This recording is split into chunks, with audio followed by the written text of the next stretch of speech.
This is life and enterprise management. And so as a result, we want to make sure we work on both.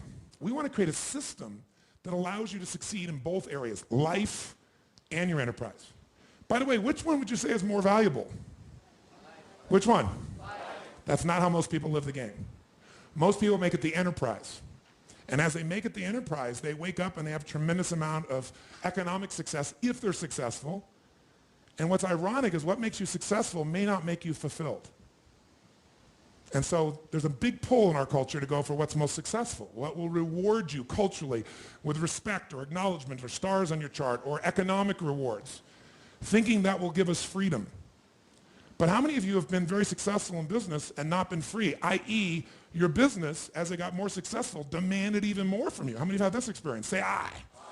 So what I want to really make sure that comes out of this is an evaluation of what your real gifts are that are going to fulfill you. Because many of you are living a script around your life that involves having an enterprise when really that may not be your true nature. That's not to say you can't do it. It just means you can do it and you'll be stressed out of your life, stressed out of your mind. And so one of the things we want to find out is how much of that is natural as a problem, how much of that is maybe unnatural. Unnatural meaning you're having problems right now that you shouldn't be having at this stage of development. Think about it. If a child is brand new and they have a problem with controlling their bladder, that's a natural problem, isn't it?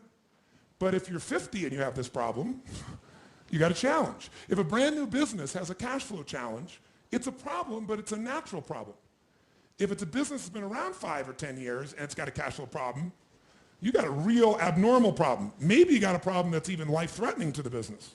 How many follow what I'm talking about here?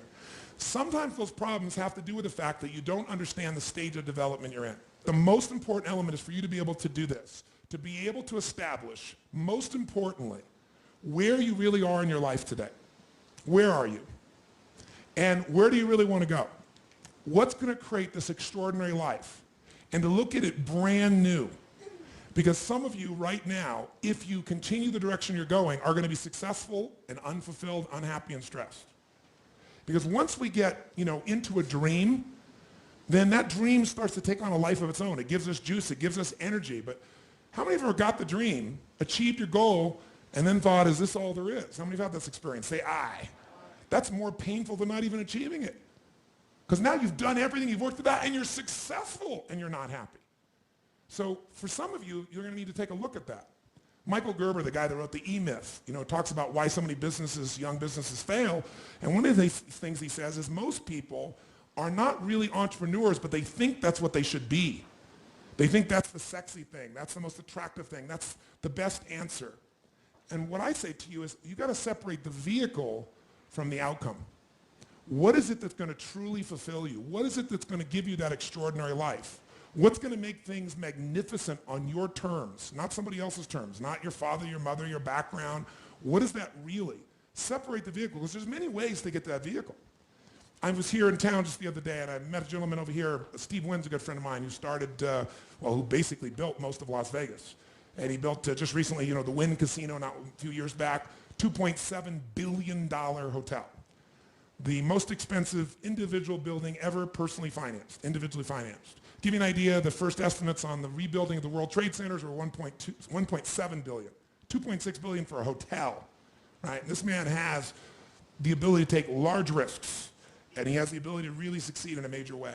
But I bring that up because I was in town, and for our new home, we have these hot springs. We're getting some really large crystals, and there's a guy in town who has this crystal shop, right? But you got to make an appointment to see the guy. And it's unbelievable. So I get to know him and talk to him and find out he's great friends with Steve. He's been skiing with Steve for 20 years. This guy used to have this business. He sold the business, didn't actually make that much money, but he was tired of the stress of the business. And he said, I'm just going to do what I love. And what I love to do is ski every day. So what he did was he started this little crystal business, made plenty of money, in this little business, has set aside some money from his previous business, and he gets up every day and skis, has a blast, and he has this unbelievable lifestyle. Because, he's Steve Wynn's guest everywhere. He flies on the Gulfstream, doesn't have to pay for it, right? Doesn't pay the insurance, doesn't have to pay for the fuel, doesn't worry about maintenance, managing it, or anything. And he's telling me about all these things he does in his life, and he has a $1 billion lifestyle, billionaire's lifestyle.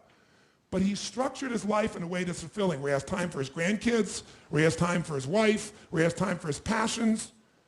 But he just does it in a different way. He had this big dream, he said, of making this gigantic business, and all it did was stress him out. Now, I'm not saying that's the answer for you, but I'm saying sometimes you got to reevaluate what's going to really make you fulfilled.